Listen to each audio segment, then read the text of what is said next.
Hey, salut à tous et bienvenue sur War Hobbies, votre émission qui parle de hobby et de wargame, ou plus précisément de vos wargames préférés.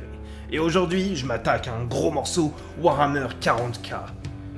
Oui, je sais, je le dis souvent, j'aime bien Warhammer 40k, c'est le seul wargame, je dirais, que je fais vraiment, mais on va s'y attaquer vraiment aujourd'hui. Vraiment, parce que Warhammer, c'est quand même un gros morceau, tu veux t'attaquer à tout le lore maintenant ? Ah bah, elle va faire 2 heures, enfin 12 000 heures plutôt, ta vidéo. En fait, c'est plutôt comment commencer Warhammer 40k.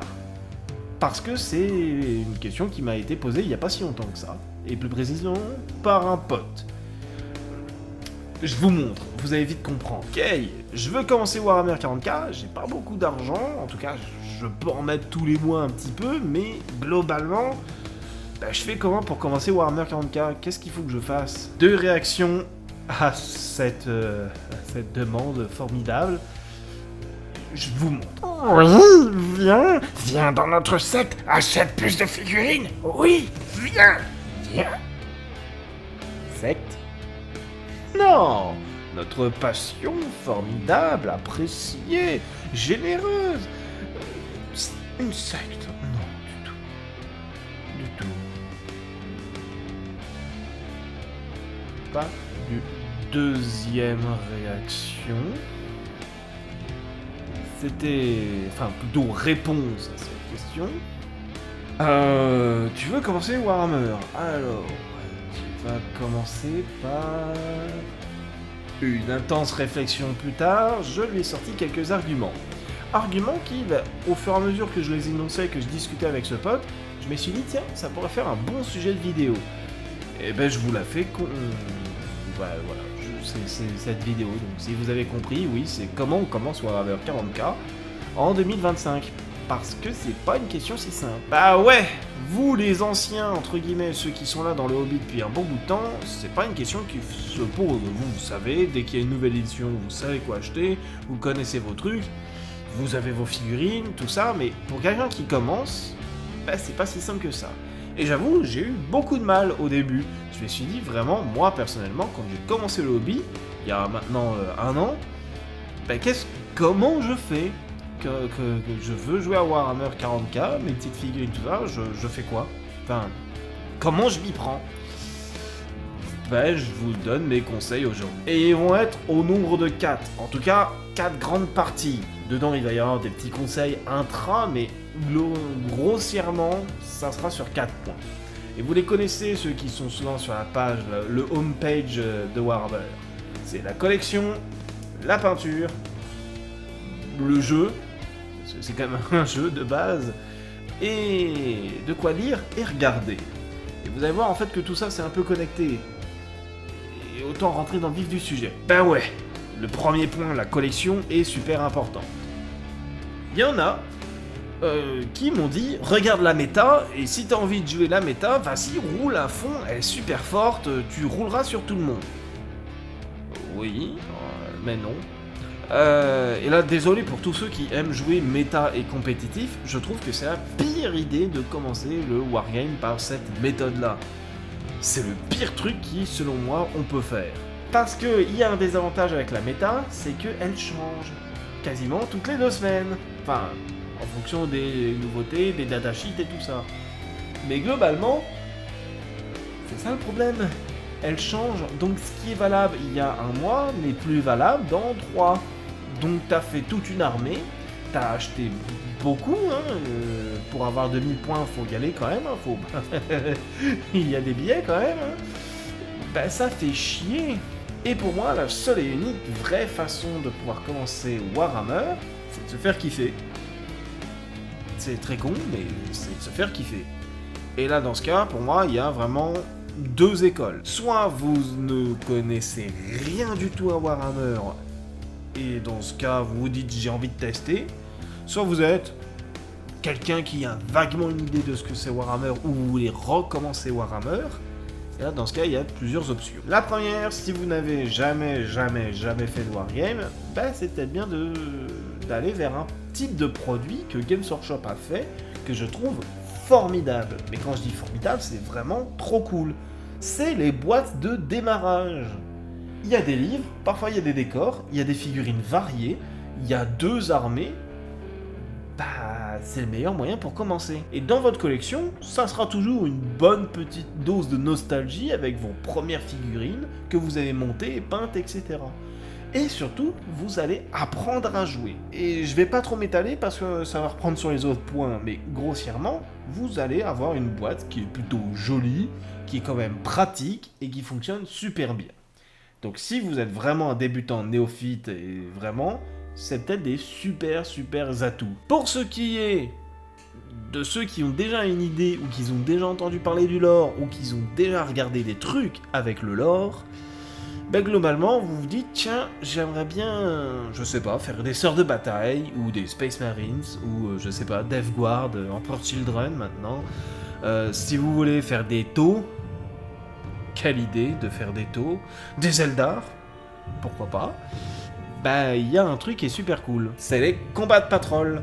Et là, malgré un prix parfois relatif et des différences de prix parfois pas significatifs, entre ce que t'achètes boîte par boîte et le nombre de figurines et ce qu'il y a dans un combat de patrol, parfois Games, on a l'impression que vous vous foutez de notre gueule, mais malgré tout, je conseille encore et tout de même les combats de patrol. Les puritains vont me dire « ouais », mais pour les nouveaux, je trouve que c'est une super approche. Parce qu'elles vont vous donner une ambiance de base de votre armée. Si je prends littéralement la combat de patrol, sœur de bataille, ben je vais me rendre compte de ce que c'est des sœurs de bataille. Des gonzesses à moitié cinglées qui vénèrent l'empereur Dieu et que le but est de réduire l'entièreté de tous les hérétiques présents devant vous en cendres.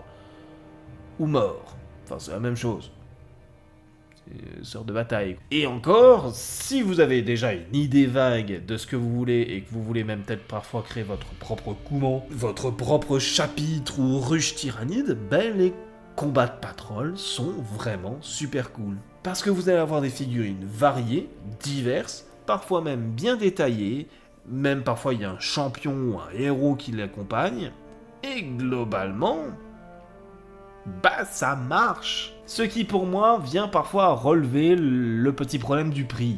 Vous avez une mini-armée cohérente avec un certain nombre de points qui marche bien, voire même pour un avantage qui est super bien et qui va reprendre notre deuxième point, que c'est au niveau des peintures. Vous allez avoir quelque chose de cohérent, ce qui est vachement cool. Et donc mon point 2, comme je le disais, au niveau peinture, si vous achetez soit la boîte de base, soit les combats de patrol, quand vous êtes au début, vous allez avoir de quoi vous entraîner facilement, parce que vous allez avoir un nombre de figurines quand même intéressant, voilà, tout prix réservé, tout ça, mais en même temps, vous allez pouvoir apprendre à peindre, apprendre vos figurines, comprendre comment elles sont, comment on les monte, et globalement, elles vont avoir un vrai intérêt dans votre progression de peinture.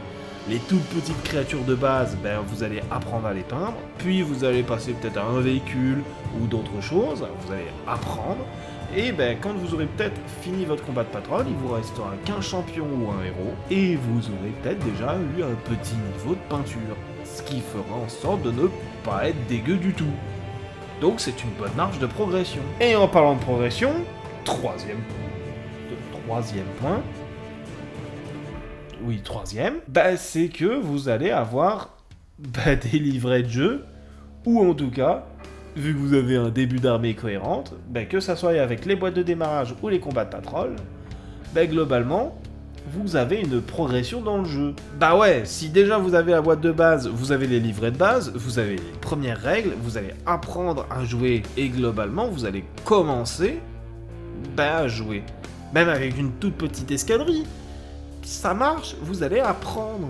Et c'est ça qui est intéressant quand on débute, c'est qu'on commence. Donc c'est vraiment des bons trucs.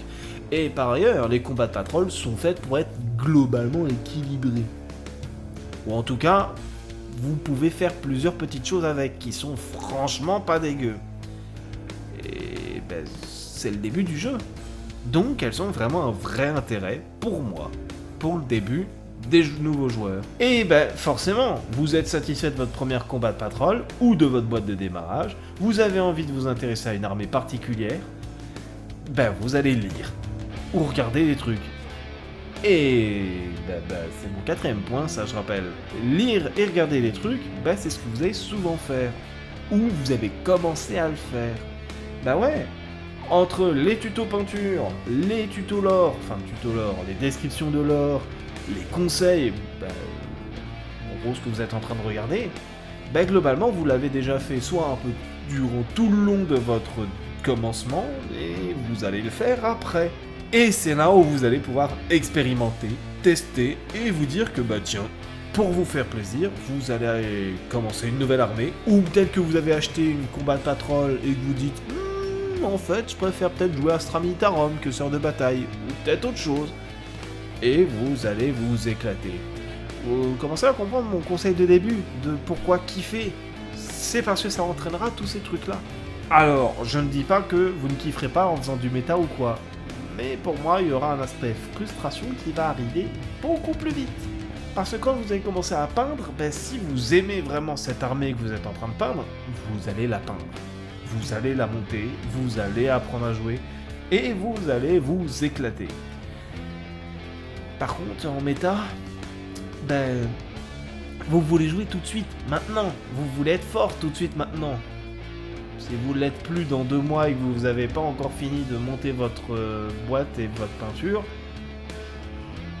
ça va être compliqué pour vraiment être motivé, parce que vous n'aurez plus la foi. Pour faire le résumé, ta collection, fais en sorte d'aimer ce que tu fais. C'est vraiment le principal, et surtout d'avoir une armée peut-être au début qui te ressemble. Pense soit au bois de démarrage si t'y connais rien du tout, soit au combat de patrol si t'as déjà envie d'avoir une idée globale de ce que va ressembler ton armée. Pour ce qui est de la peinture, accroche-toi, parce que plus tu seras motivé à faire ton armée, à avoir ton armée, tu vas souvent la peindre. Je sais qu'il existe des services de peinture, mais pour un débutant, c'est le crash assuré. Ça coûte un bras, et disons que quand tu commences un hobby et que tu es obligé de balancer direct un gros billet, ça fait mal. Très mal. Et donc, forcément, si la peinture vient et t'as fini de peindre, tu vas commencer à jouer.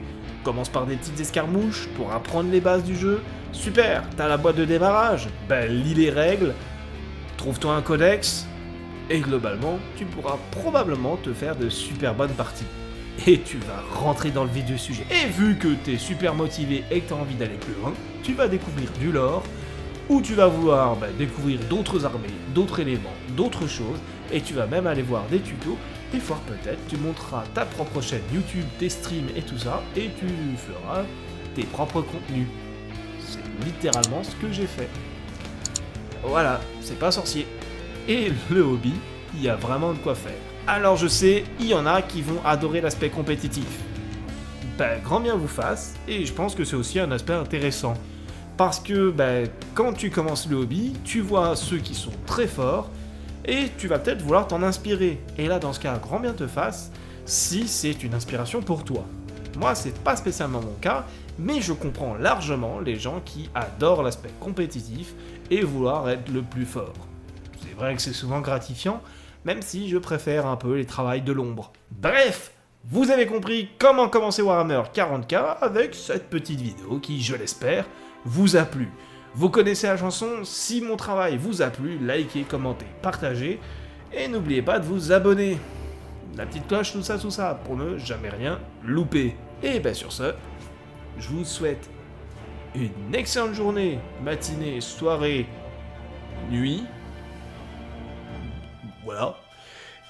Et bonne peinture, bonne figurine, bon jeu, et bonne lecture ou visionnage.